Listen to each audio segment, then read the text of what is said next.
Question है galvanometer having a coil resistance of 60 ohm show full scale deflection when a current of 1 ampere passes through it it can be converted into ammeter to read current up to 5 ampere.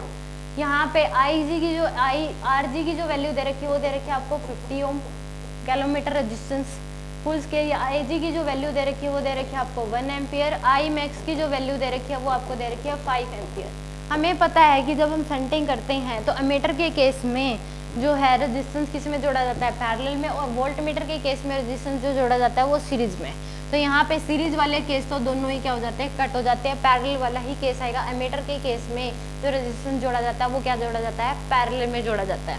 तो हमें formula पता है कि I max equal to होता है आई जी 1 plus R G by में R S. तो R S की वैल्यू हमें निकालनी है। इस केस में कितनी होगी, आई की वैल्यू है 5, आई जी की वैल्यू 1, ये 1 प्लस आर जी की वैल्यू दे रखी है 50 डिवाइड बाई में आर एस हमें निकालना है। तो 5 इक्वल टू आ जाएगा आर एस प्लस में 50 डिवाइड बाई में आर एस। तो यहाँ से आ जाएगा 5 R S equal to R S plus में 50। तो यहाँ से आपके पास कितना आ जाएगा, 4 आर एस इक्वल टू क्या आ जाएगा 50। तो आर एस की वैल्यू आ जाएगी 50 डिवाइड बाई में 4,